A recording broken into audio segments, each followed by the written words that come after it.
Hi, I'm John Green. This is Crash Course U.S. History, and Herbert Hoover's here, which is never a good sign. Today we're going to return to two of my favorite topics, economics and inaccurate naming conventions. That's right, we're going to be talking about the Great Depression, which was only great if you enjoy, like, being a hobo or selling pencils. Now, some of you might get a bit frustrated today because there's no real consensus about the Great Depression, and simple declarative statements about it really say much more about you than they do about history. Why are you looking at me, Mr. Green? I didn't say anything. I thought it. Because me from the past, you always want things to fit into this simplistic narrative. She loves me not. The Great Depression was caused by X or it was caused by Y. It's complicated.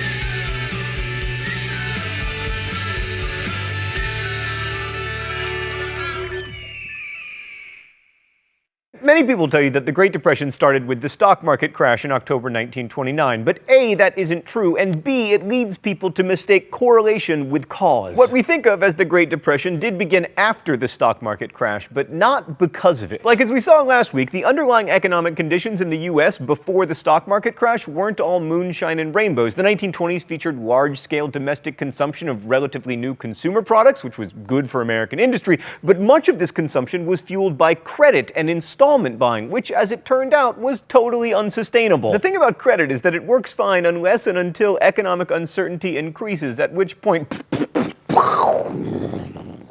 That's a technical historian term, by the way. Meanwhile, the agricultural sector suffered throughout the 1920s, and farm prices kept dropping for two reasons. First, American farms had expanded enormously during World War I to provide food for all those soldiers, and second, the expansion led many farmers to mechanize their operations. As you'll know if you've ever bought a tractor, that mechanization was expensive, and so many farmers went into debt to finance their expansion, and then a combination of overproduction and low prices meant that often their farms were foreclosed upon. And other signs of economic weakness appeared throughout the decade. Like by 1925, the growth of car manufacturing slowed, along with residential construction. And worst of all was what noted left-wing radical Herbert Hoover labeled an orgy of mad speculation in the stock markets that began in 1927. By the way, I'm kidding about him being a left-wing radical. You just look at him. According to historian David Kennedy, by 1929, commercial bankers were in the unusual position of loaning more money for stock market and real estate investments than for commercial ventures. I wonder if we would ever find ourselves in that position again. Oh, right, we did in 2008. Anyway, it's tempting to see the stock market crash as the cause of the Depression, possibly because it turns American economic history into morality play. But the truth is that the stock market crash and the Depression were not the same thing.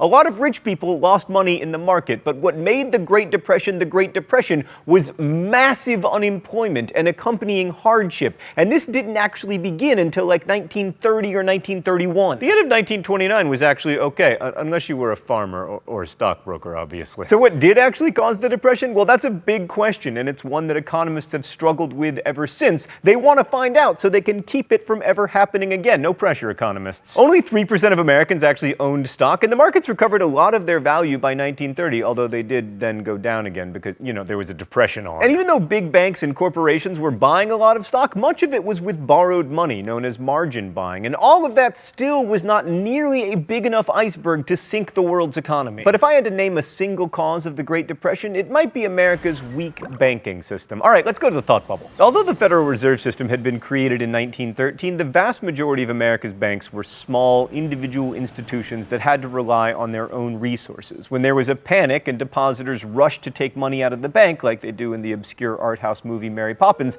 the bank went under if it didn't have enough money on reserve. So in 1930, a wave of bank failures began in Louisville that then spread to Indiana, Illinois, Missouri, and eventually Arkansas and North Carolina. As depositors lined up to take their money out before the banks went belly up, banks called in loans and sold assets. Ultimately, this meant that credit froze up, which was what really destroyed the economy.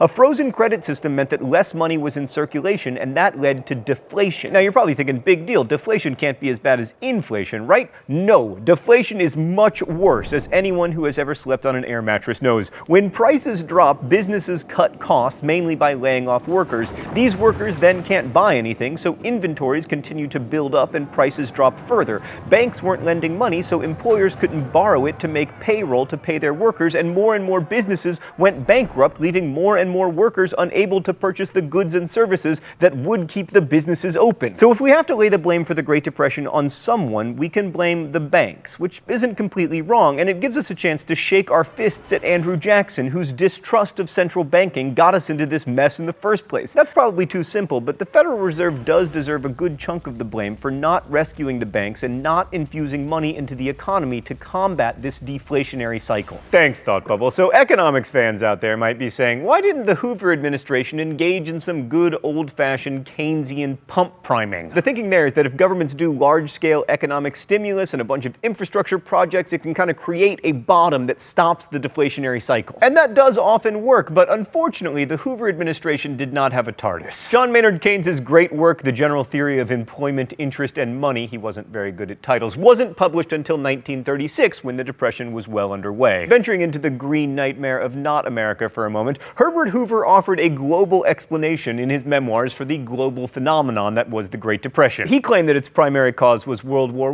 I, and to be fair, the war did set the stage for a global economic disaster because of the web of debts and reparations that it created. Like under the Versailles Treaty, Germany had to pay $33 billion in reparations, mostly to France and Britain, which it couldn't pay without borrowing money from American banks. In addition, the US itself was owed $10 billion by Britain and France, some of which those countries paid back with German reparations. But then, once American credit dried up, as it did in the wake of the stock market crash and the American bank failures, the economies of Germany, France, and Britain also fell off a cliff. And then, with the largest non-US industrial economies in total turmoil, fewer people abroad could buy American products or French wine or Brazilian coffee, and world trade came to a halt. And then, when what the world really needed was more trade, America responded by raising tariffs to their highest levels ever with the Hawley-Smoot tariff, a law that was as bad as it sounds. The idea of the high tariff was to protect American industry, but since Europe responded with their own high tariffs,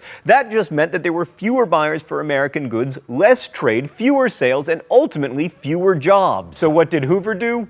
Not enough. It's important to remember that the American government is not just the president. Hoover couldn't always get Congress to do what he wanted, but his political ineptitude was not particularly surprising because the first elected office that he ever held in his life was President of the United States. Like, let's take the foreign debt issue. Hoover proposed a moratorium on intergovernmental debt payments, and he actually got Congress to go along with it. But it wasn't enough, mainly because the central bankers in Europe and America refused to let go of the gold standard, which would have allowed the governments to devalue their currency and pump needed money into their economies. And when Britain, rather heroically I might add, did abandon the gold standard in 1931 and stopped payments in gold, the US did not follow suit, which meant that world financial markets froze up even further. Like, this is a little bit complicated, but if you and I have always used Cheetos as currency to exchange goods and services, and one day I announce that we can't really do that anymore because it doesn't give us the flexibility that we need to pull ourselves out of this deflationary spiral, if I don't also agree to abandon Cheetos, then it's going to be a total disaster, which it was. And then, even worse, the Fed raised its discount rate, making credit even harder to come by. By the end of 1931, 2,294 American banks had failed, double the number that had gone under in 1930. Now, it's easy to criticize poor Herbert Hoover for not doing enough to stop the Great Depression, and he probably didn't do enough, but part of that is down to our knowledge of what happened afterward, the New Deal. That Franklin Delano Roosevelt at least tried to do something about the Depression makes us forget that when Hoover was president, orthodox political and economic theory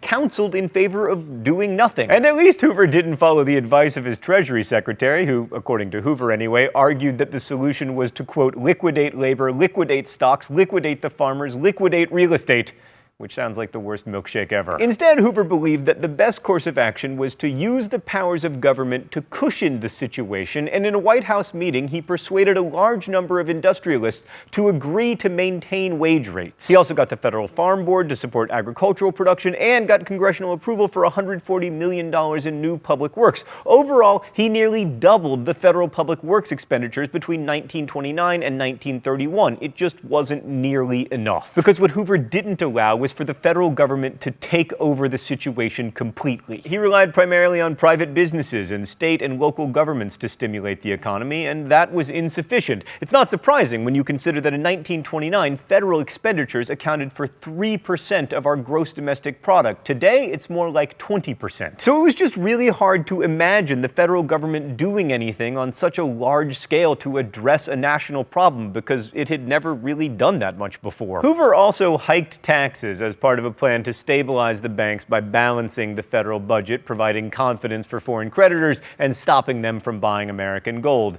This would support bonds and also keep the federal government out of competition with private borrowers. The Revenue Act of 1932 passed Congress, but it didn't do much to stop the Depression. In fact, arguably, it made it worse. So ultimately, this dire situation forced Hoover into a truly radical move. In January 1932, he and Congress created the Reconstruction Finance Corporation, which was basically a federal bailout program that borrowed money to provide emergency loans to banks, building and loan societies, railroads, and agricultural corporations. The problem was that by 1932, bailing out the banks wasn't enough, and the Great Depression started to take shape. By early 1932, well over 10 million people were out of work, 20% of the labor force, and in big cities the numbers were even worse, especially for people of color. Like in Chicago, 4% of the population was African American, but they made up more than 16% of the unemployed. Although Hoover famously claimed that no one starved, which was a little bit let them eat cakey, people did search trash cans for food, and many Americans were forced to ask for relief. Hoover's response was to try to encourage private charity through the unfortunately acronymed President's Organization on Unemployment Relief,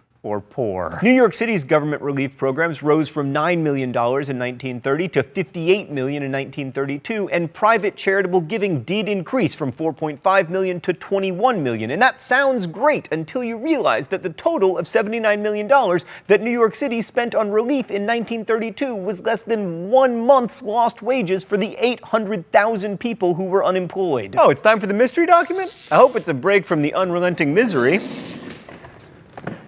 Probably not. The rules here are simple. I guess the author of the mystery document and then usually fail and get shocked with the shock pen, which is a real shock pen no matter what you people say. All right, what do we got here? We sit looking at the floor. No one dares think of the coming winter. There are only a few more days of summer. Everyone is anxious to get work, to lay up something for that long siege of bitter cold, but there is no work. Sitting in the room, we all know it. This is why we don't talk much. We look at the floor, dreading to see that knowledge in each other's eyes. There is a kind of humiliation in it. We look away from each other. We look at the floor. It's too terrible to see this animal terror in each other's eyes. I mean, Stan, unemployment was 25%, and this could be literally any of those people. I'm gonna guess that it's a woman because men were usually on the road trying to find work while women would go to these offices to look. I mean, it could be many. I have no idea.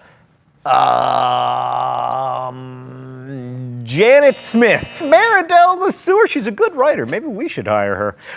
So often at Crash Course, we try to show how conventional wisdom about history isn't always correct. But in the case of the hardships experienced during the Great Depression, it really is. The pictures of Dorothea Lange and Walker Evans and Steinbeck's description in The Grapes of Wrath of Okies leaving the Dust Bowl in the usually vain hope of a better life in California, they tell the story better than I can. Thousands of Americans took to the road in search of work, and thousands more stood in bread lines. There were shanty towns for the homeless called Hoovervilles, and there were protests like the Bonus March on Washington by veterans seeking an early payment of a bonus due to them in 1945. A lot of the debate around the Great Depression revolves around the causes, while still more concerns the degree to which the federal government's eventual response, the New Deal, actually helped to end the Depression. Those questions are controversial because they're still relevant. We're still talking about how to regulate banking. We're still talking about what the government's role in economic policy should be and whether a strong federal government is ultimately good for an economy or bad for it. And how you feel about the government's role in the Great Depression is going to depend on how you feel about government in general.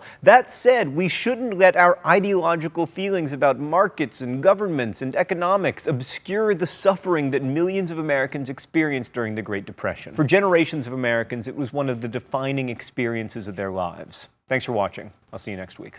Crash Course is produced and directed by Stan Miller, written by Raoul Meyer, and made with the help of all of these nice people, and it is possible because of your support through Subbable. These videos are only possible because of the support Crash Course viewers give the show on a monthly basis through Subbable. There's a link in the video info if you'd like to join those subscribers. Cool perks and stuff, but mostly educational video available for free to everyone forever. Thank you for watching and supporting Crash Course, and as we say in my hometown, don't forget to be awesome.